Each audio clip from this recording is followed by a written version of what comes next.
So this article here, they're suggesting to help kids to be smarter and learn quicker, we should include taste and smell in the learning, experience. And this is nothing new. It's clear that there are certain avenues to our minds. God says, guard it because you don't want to get, funny stuff in your brain and to influence you because it's going to be profoundly influencing you. Guard the avenues to your soul. But the senses, all the senses, taste, touch, sight, hearing, smell, all of them, could be used to learn something. And perhaps the more senses you apply to it, is the more profound the learning would be. And I tried some of that when I was in high school. But sometimes you just can't do that if you're studying mechanics. You might smell burning oil. I know you don't taste it. You're hearing the engine working. You're seeing it. You touch it, and so on. But not every time every sense could apply, because most learning is auditory. You're hearing it, or you're seeing. Hearing and seeing generally are it. But you just don't see only in class, especially you're hearing also.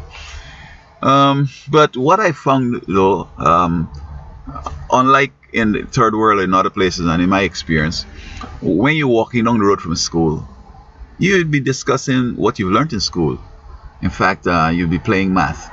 You're going down the road and you say, okay, let's go. We're playing this game. So every card that passes, you're looking at the numbers to see if you're going to get duplicate numbers 3 or whatever. But sometimes one young lady played this game with me. She said, here's a 3, here's 1 and 2, that's 3. I said, no, it has to be 3. Yeah, playing games like that. And I recall Dr. Rodney. My sisters would stop him down the road and ask him some things on history. And he would be giving them all kinds of dates, and they would say, okay, it's okay, I understand all that, but just this part I didn't understand. He memorized the whole book and he knew the whole deal. So that is what happens. And perhaps some folks, even between classes, they're discussing this stuff. All hour in the night they're studying. They're getting up 3:30 in the morning to study. Now, in America, these young folks, when I tell them sometimes people get up 3:30 in the morning to study, they gawk at that. They don't understand that. What? Because, they might go to bed 12 o'clock after watching some movies and so on. And one guy, he says, man, I got up late this morning, that's why I came to school so late.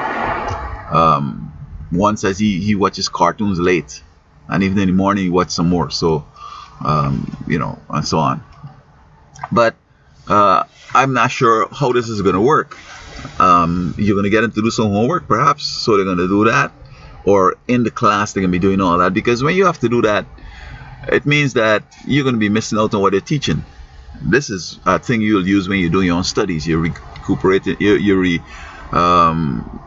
refreshing your mind. You're going over what you've studied, and then you're trying to sync to your mind by adding on all these sensory experiences. So unless we're going to change the formula where students, and this is a thing that has to happen in the society, parents, church, school, the community, the associates have to get into this scholarship mode, and it's going to work where the more you know is the better for you. So you're going to spend time in knowing stuff. But today you could become a celebrity by just having 15 minutes something you did weird. And in Fox they castigating young people who are being naked and so on. But they found that Madonna and Lady Gaga, it works for them. It goes viral. They get a contract. The music sold. So probably that's why they're trying that. But for some reason or the other, and I'm sure that it's not appropriate for young people to have no sort of regards to themselves, to be exposing themselves like that. But those are pathways towards success and to making all the money. You go to Yale or Harvard, you're making maybe 1/5 a year. And these guys, they're making $5 million a year. They just got to sell one record and do something dumb, go and get arrested or get drunk. I recall one person became an exercise guru, was trying a fasting deal to lose weight, and ended up in hospital. And from there, it led to a career, and this person became a celebrity, and the whole 9 yards. So unless we're going to change that thing, it's not going to work, because there's no motivation for that. And there are no consequences if you don't learn anything. You still could go to Yale or Harvard if you got the right connections and so on.